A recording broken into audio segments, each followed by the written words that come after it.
काल राष्ट्रवादी शरदचंद्र पवार पक्षाचे आमदार रोहित पवार यांनी एक ट्विट केले आणि ते ट्विट होतं राज्याचे कृषी मंत्री माणिकराव कोकाटे हे विधान भवनामध्ये आपल्या मोबाईलवर पत्त्याचा एक गेम खेळतानाचा आणि त्यानंतर महाराष्ट्राचं राजकारण पेटलेलं आहे आणि याची परिणती अशी झाली की लातूरमध्ये राष्ट्रवादी काँग्रेसचे प्रदेशाध्यक्ष सुनील तटकरे हे ज्यावेळेस पत्रकार परिषद घेत होती त्यावेळेस याच कोकाटेंच्या व्हिडिओ संदर्भात त्यांना छावाच्या संघटनेच्या प्रदेशाध्यक्षांनी एक प्रश्न विचारला आणि त्यानंतर सूरज चव्हाण जे प्रवक्ते आहेत अजित पवारांच्या राष्ट्रवादीचे त्यांनी थेट हाणमार केली ज्यांनी प्रश्न विचारले त्यांना। त्यानंतर आता सूरज चव्हाण यांच्यावर कारवाई करण्यात आलेली आहे, त्यांचा राजीनामा घेण्यात आलेला आहे। काही वेळापूर्वी अजित पवार यांनी एक पोस्ट करत ही माहिती दिलेली आहे। माझ्यासोबत मराठा क्रांती मोर्चाचे काही आंदोलक आहेत, काही जे सगळ्यांचा विरोध करतात आणि विशेष म्हणजे त्यांच्या हातात पत्ते जे पत्ते कृषी मंत्री विधान भवनात खेळत होते, सभागृहात खेळत होते, ते पत्ते त्यांच्या हातात आहेत। नक्की का आहे ते विचारतोय। सुरुवातीला रेखाताईंकडे जातो मी। ताई, हे सगळे पत्ते तुमच्या हातात दिसत आहेत, सगळा जो गोंधळाचा घटनाक्रम आहे तुम्ही आता सांगितलाच, कसं पाहता? म्हणजे आमदार मारहाण करतायत, आमदारांचे कार्यकर्ते विधान भवन परिसरात मारहाण करतायत आणि प्रश्न विचारणाऱ्या कार्यकर्त्याला शेतकऱ्याच्या पोराला सुद्धा मारहाण केली जाते।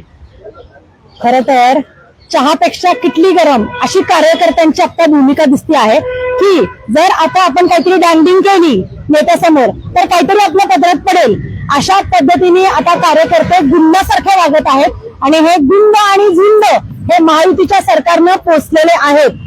जिथे सभागृहामध्ये एकादुरीचा खेळ रंगलेला आहे तिथे स्वतः कृषी मंत्री माणिकराव कोकाटे यांनी सभागृहामध्ये शेतकऱ्यांचे प्रश्न मांडणं अपेक्षित आहे, शेतकऱ्यांच्या प्रश्नांकडे गांभीर्यानं पाहणं अपेक्षित आहे, तिथं हे स्वतः खुद्द महाशय पत्ते कुटतात। लाज वाटली पाहिजे माणिकराव कोकाटेंना, कारण प्रत्येक वेळी त्यांनी शेतकऱ्यांच्या विरोधातच भूमिका घेतलेली आहे आणि चुकीची वक्तव्य केलेली आहेत। मागच्या वेळेस सुद्धा त्यांनी अशाच पद्धतीने शेतकऱ्यांच्या बाबत चुकीचं वक्तव्य केलं।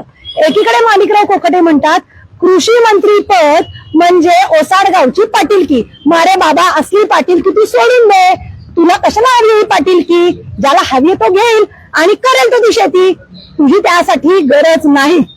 आणि या सगळ्याला उत्तर देण्यासाठी आणि माणिकराव कोकाट्यांचं निलंबन मागण्यासाठी खरं तर छावाचे प्रदेश अध्यक्ष विजय घाडगे हे प्रदेश अध्यक्ष असलेले सुनील तटकरे यांना भेटायला गेलेले होते आणि छावाचे घाडगे हे मुळात एका शेतकऱ्याचा मुलगा आहे, तर शेतकऱ्याचा मुलगा असल्यावर तर त्याची ती भावना ही तळमदार असणारच आहे आणि संविधानिक पद्धतीने जर तुमच्याकडे आम्ही न्याय मागतोय, निवेदन ठेवतोय, तर त्या निवेदनाला तुम्ही लाथाबुक्क्यांनी उत्तर देणार का? जो राष्ट्रवादी काँग्रेस अजित पवार गटाचा प्रवक्ता आहे, ज्याला तोंडाने उत्तर देण्यासाठी अजितदादांनी बसवलेला आहे, तो आता लाथाबुक्क्याची भाषा करतो। म्हणजे लाज वाटली पाहिजे त्या प्रदेश अध्यक्षाला, त्या ह्याला प्रवक्त्याला, का तर यांनी अशा पद्धतीने एक वेगळाच नवीन पायंडा पाडलेला आहे। सूरज चव्हाण यांचा सकाळी माफीनामा आला, काही वेळापूर्वी त्यांना राजीनामा द्यायचे आदेश दिलेत अजित पवारांनी। त्याआधी त्यांचं एक स्टेटमेंट होतं, चुकीच्या पद्धतीने तुम्ही निषेध व्यक्त केला आणि आम्ही शांत बसायला काय संत नाही आहोत, त्यामुळे नाराज झाले, म्हणजे एकाप्रमाणे त्यांनी समर्थनच केलं होतं माफीनाम्याच्या आधी। नक्कीच काल त्यांची भाषा उर्मटासारखी होती। काल त्यांनी केलेल्या स्वतःच्या या कृतीचं समर्थन केलं की आम्ही कसं बरोबर आहोत, की जर अशा पद्धतीने तुम्ही आमच्याकडे मागणी मांडणार असाल तर तुम्हाला आम्ही लाथाबुक्क्यांनीच मारू, असा संदेश त्यांनी त्यांच्या इतर कार्यकर्त्यांना दिला। आणि आज तुम्ही दिलगिरी व्यक्त करताय, जर याच्यामध्ये घाडग्यांच्या जीवाला जर काही कमी जास्त झालं असतं, त्यांचा जीव गेला असता, तर त्याची जबाबदारी कुणी घेतली असती? देवेंद्र फडणवीस यांनी घेतली असती की अजितदादा पवार यांनी घेतली असती? अजितदादा पवार स्वतः इतके कडक आहेत, स्वतः कायद्याला मांडणारे आहेत। अहो अजितदादा, तुमच्याच पक्षात काय गोंधळ चाललाय तो पहिल्यांदा निस्तारा। आणि याच्यातून अजून एक गोष्ट प्रकर्षानं जाणवली की महायुतीमध्येच हे गोंधळ काय होतात, महायुतीमध्येच हाणामाऱ्या काय होतात। जो गोपीचंद पडळकर हा माणूस मंगळसूत्र चोर म्हणून ओळखला जातो, ज्याच्या हातामध्ये बेड्या पडलेल्या होत्या, अशा माणसाला भारतीय जनता पार्टीने त्याच्या वॉशिंग मशीन मध्ये घातलं, त्यांना धुतलं, स्वच्छ केलं आणि आमदार बनवलं। आणि तोच आमदार सभागृहाच्या पायऱ्यांवरती त्यांच्याच कार्यकर्त्यांना सांगतो की जाऊन ठोका म्हणून। शरम वाटली पाहिजे या सगळ्यांनाच, आमदार असतील, कार्यकर्ते असतील, पदाधिकारी असतील, कुणालाही लाजा राहिलेल्या नाहीयेत। हा महाराष्ट्राचा बिहार होत चाललेला आहे। एकीकडे आपण काही काळापूर्वी बिहारला नावं ठेवत होतो, पण आता दुर्दैवानं महाराष्ट्राचा बिहार झालेला आहे। अशी परिस्थिती देवेंद्र फडणवीस यांच्या कार्यकाळात घडत आहे, हे दुर्दैव आहे महाराष्ट्राचं। सचिन भाऊ पत्ते हातात ठेवलेत, कृषी मंत्री सभागृहात खेळत आहेत पत्ते, तुम्ही हातात ठेवले नाही, कृषी मंत्र्यांसारखं जर विधानसभेमध्ये पत्ते खेळत असेल तर आम्ही तर सर्वसामान्य नागरिक आहोत, मग आम्ही तर रस्त्यावरच खेळायला पाहिजे पत्ते. हा आमचा त्यांना निषेध म्हणून आम्ही या ठिकाणी पत्ते जवळ ठेवलेले. दुसरा महत्वाचा मुद्दा असा आहे की देवेंद्र फडणवीस असो किंवा अजितदादा असो, ज्या पद्धतीने माणिकराव कोकाटे प्रत्येक वेळी कृषी मंत्री म्हणून फेल झालेले आहेत, तरी सुद्धा त्यांना कृषी मंत्री म्हणून ठेवलेले आहे. याचा अर्थ त्यांना एक तर शेतकऱ्यांबद्दल कळवळा नाहीये किंवा त्यांना माहिती आहे की माणिकराव कोकाटे कामाचे नाहीयेत आणि कृषी मंत्री म्हणून त्यांना ठेवणं गरजेचं आहे, म्हणजे शेतकऱ्यांचे प्रश्नच मार्गी लागू नयेत. हा उद्देश त्यांचा त्याच्यामध्ये आहे का, हा आमचा त्याच्यामध्ये प्रश्न आहे. महायुतीच्या जाहीरनाम्यात ठळक मुद्दा होता की शेतकऱ्यांची कर्जमाफी करू. त्यानंतर उपमुख्यमंत्री अजित पवार म्हणाले की आता पैसे भरून टाका, सरकारकडे पैसे नाहीत कर्जमाफी करायला.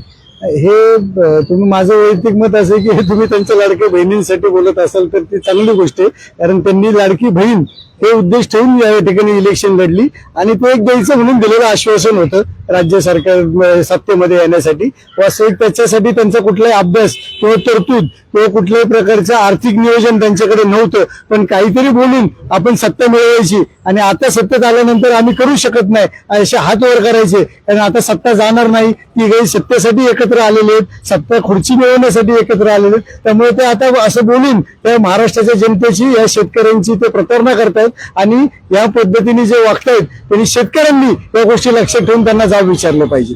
एकीकडे कर्जमाफीचा प्रश्न तर बाजूला पडतोच, मात्र दुसरीकडे अवकाळी पावसामुळे शेतीचं नुकसान झालेलं होतं. काही ठिकाणी पाऊस अति आहे, काही ठिकाणी दुष्काळ आहे आणि हे सगळे असताना कृषी मंत्री अशा पद्धतीने इतक्या निष्काळजीपणाने कशा सभागृहात बसू शकतात? मुळात कृषी मंत्र्यांनी सांगितलं ना, मला वसरगावची पाटीलकी दिलेली, त्यांना कृषीमध्ये इंटरेस्टच नाहीये. त्यांना आमचं वैयक्तिक मत आहे की कृषी मंत्र्यांना इंटरेस्ट हा पैशामध्ये आहे, कारण त्यामुळे ते रमी खेळतात. आणि आम्हाला आता दुसरी शंका अशी आली आहे की देवेंद्र फडणवीसांनी त्यांना सांगितलं असेल की तुम्ही रमी खेळून तरी पैसे गोळा करा, म्हणजे राज्यातल्या आपण शेतकऱ्यांची कर्जमाफी करू शकू. म्हणजे कर्जमाफी मिळवण्यासाठी धडपड चालू होती सभागृहात. हो, ती ऍक्च्युली तीच होती. माझं रोहित पवारांना आव्हान आहे की असं चुकीच्या बातम्या तुम्ही दाखवत जाऊ नका. ऍक्च्युली तुम्ही हे बघा की माणिकराव कोकाटे शेतकऱ्यांच्या कर्जमाफीसाठी धडपड करून पैसे गोळा करत होते रमी खेळून. नक्की हा त्यांचा संताप व्यक्त करण्याची पद्धत आहे. खरं तर कृषी मंत्र्यांना जाण असली पाहिजे. त्यांनी स्टेटमेंट दिलंय की माझ्या मोबाईलमध्ये मी युट्यूबचा व्हिडिओ पाहत होतो, त्यामध्ये ती गेम आली, मग मी स्किप करत होतो. मात्र व्हिडिओमध्ये दिसताना परिस्थिती वेगळी आहे. आता सुरज चव्हाण यांच्यावर जोकर आहे का हातात मध्ये, तो कशासाठी? कसं झालंय की आमच्या अधिकाऱ्यांचा आम्ही जोक म्हणून वापर करतो का काय? कसं आहे की आता कोकाट्यांचा विषय आला माणिकरावांचा. वास्तविक कृषी खातं हे अतिशय निधी असलेलं खातं आहे. ते शेतकऱ्यांशी बारीक बारीक गोष्टींवर निगडीत आहे. त्यांनी ना बी बियाणे चांगले मिळावेत, खते चांगले मिळावेत, लोकांना पीक चांगलं यावं, चांगल्या पद्धतीचं यावं, लोकांची पीक शेती सेंद्रिय व्हावी. आणि कृषी खात्याला प्रचंड निधी आहे हे त्यांना कदाचित असं दाखवायचं असेल की मी त्याच्यामध्ये कुठंच नाही किंवा काय, परंतु वास्तविक त्या निधीचा चांगला वापर त्या लोकांना चांगल्या पद्धतीने कसं तुम्हाला हँडल करता येईल हे त्यांनी निश्चित केलं पाहिजे. नाशिक हा जिल्हा आहे ना, हा शेतकऱ्यांचा जिल्हा समजला जातो. तिथं कांदा असेल, द्राक्ष असेल, चांगला बागायती जिल्हा आहे आणि याच्यामधनं ते निर्माण झालेले नेते आहेत. त्यामुळं त्यांनी खरंच त्यांच्या गुणांचा जो वापर आहे ना तो चांगल्या पद्धतीने करावा. रमी निश्चितच खेळावी, पण रमी ही चांगल्या कामाची असावी आणि त्याच्यामध्ये चांगले पत्ते जोडावेत, म्हणजे चांगलं बियाणं, चांगलं खत आणि चांगल्या पद्धतीने अशा जोकर पद्धतीने आपण जर वागायला लागलो तर कारण नसताना आपले आणि आपल्या शेतकरी भावनांची, बंधूंची आपण एक प्रतारणा करतोय, एक त्यांच्याबद्दलचा लोकांच्या मध्ये गैरसमज निर्माण करतो आणि अशा पद्धतीने वागणाऱ्या लोकांना त्यांच्या नेतृत्वाने कुठेतरी चांगल्या पद्धतीची जाणीव करून द्यायला पाहिजे. कारण ह्या राज्यामध्ये गेल्या 3 वर्षामध्ये वेगवेगळे लोक आहेत, मी कोणाची नावं घेणार नाहीत, त्यांच्याच पक्षातले आहेत, काहीही बोलतात आणि काहीही वागतात. तर हे असं चालणार नाही. विधिमंडळामध्ये सुद्धा अशा घटना घडतात आणि त्याच्यावर समिती नेमली जाते, याच्यावर माझा आक्षेप आहे. कारण विधिमंडळाचे अध्यक्ष, विधिमंडळात संसदीय कामकाजाची समितीचे अध्यक्ष म्हणजे मंत्री असतात, त्याला मंत्री असतो. तर हे सगळं कामकाज ठरवतात, यांना सगळे अधिकार आहेत. मग हे सगळे अधिकार असताना तुम्ही परत समिती का नेमता? तर समिती नेमणं म्हणजे हे चालढकल करण्याचा प्रकार आहे. आणि लोकांना आहे ना, शिवाजी महाराजांचा आदर्श घेतल्यानंतर शिवाजी महाराजांनी स्वतःच्या नातेवाईकांना असेल, कुणी असेल, जवळचे असेल, त्यांच्यावरती कायद्याचा बडगा दाखवलेला आहे, शिस्त दाखवलेली आहे. आणि ती शिस्त तुम्ही पाळली पाहिजे आणि लोकांना दाखवून दिलं पाहिजे की आमचं खरंच राज्य शिवाजी महाराजांचं आहे. सूरज चव्हाण यांनी जी मारहाण केली त्याच्यानंतर अजित पवार यांनी काही वेळापूर्वी त्यांना राजीनामा द्यायचे आदेश दिले. उशीर झाला की अजित पवारांना कार्यकर्त्यांना अशा प्रमाणे द्यावं लागतं, कारण अजित पवार यशवंतराव चव्हाणांचा वारसा सांगतात, आपल्या पक्षाला शिवशाहू फुले आंबेडकरांचा वारसा सांगतात आणि अशा पद्धतीने प्रवक्ते मारहाण करतात आणि त्यानंतर राजीनामा मागावा लागतो. माझं तेच म्हणणं आहे की ज्या यशवंतराव चव्हाणांनी या राज्याची निर्मिती झाल्यानंतर मोठ्या दिमाखाने आणि चांगल्या पद्धतीने कामकाज केलं, अनेक वर्ष केलं, त्यांच्याबद्दल आजही लोकांना आदर आहे. त्यांचाच आदर्श तुम्ही तुमच्या याच्यावरती ठेवताय आणि आमचे आदर्श म्हणून सांगताय. तर याच यशवंतराव चव्हाणांनी अशा त्यांच्या काळामध्ये देखील, त्यानंतर वसंतदादा होते, वसंतदादा हे क्रांतिकारी होते, तरी सुद्धा त्यांनी कुठेही अशी क्रांती किंवा लोकांना असे काही होईल अशा पद्धतीने कुठं वागलेले नाहीत. आणि मला आठवतंय की विधिमंडळात सुद्धा काही 2 वेळा घटना घडल्या होत्या की जे मुख्यमंत्र्याला फार अगदी धक्काबुक्कीपर्यंत गेल्या होत्या. मी त्याच्यावर फार काही बोलणार नाही, तो विधिमंडळाचा अधिकार आहे, आपला याच्या कक्षेतला विषय आहे. परंतु अशा पद्धतीने जर घडायला लागलं तर वडीलच असं करतात म्हणल्यानंतर पोरं तशी करणार. आणि म्हणून पक्षाच्या नेतृत्वाने ही काळजी नेहमीच घेतली पाहिजे की आपल्या कार्यकर्त्यांनी कोणत्याही पद्धतीने अशा पद्धतीने जाऊ नये.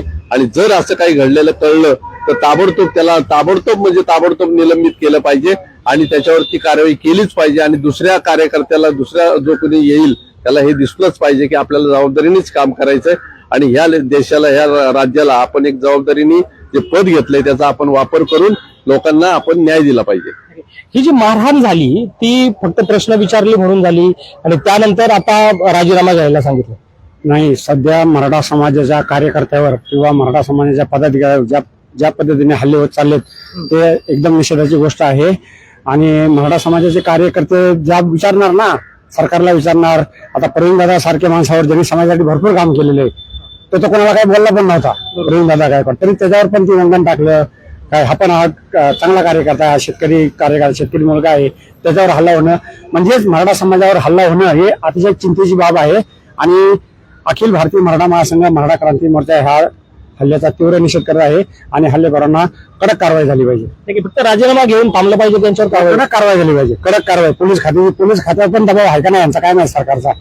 पोलीस खात्याने यांच्यावर कडक कारवाई केली पाहिजे जेणेकरून परत हल्लेखोर तयार नाही झाला पाहिजे दुसऱ्या कोणावर हल्ला करायला. राजीनामा घेऊन हे सगळं प्रकरण दाबतायत असं दिसतंय तुम्हाला की यांच्यावर पुढे काही कारवाई होईल असं वाटतंय?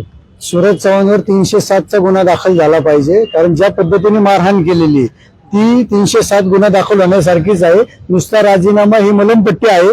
तुम्ही राजीनामा घेऊन फक्त पक्षाची भूमिका प्रतिमा धुवून काढताय, परंतु तुमचे पक्षातले कार्यकर्ते ज्या वृत्तीचे आहेत त्या वृत्तीवर खरी शिक्षा व्हायला पाहिजे. अजितदादा पवार स्वतःला फार कडक समजतात, तर त्यांनी याच्यावर 307चा गुन्हा दाखल करावा.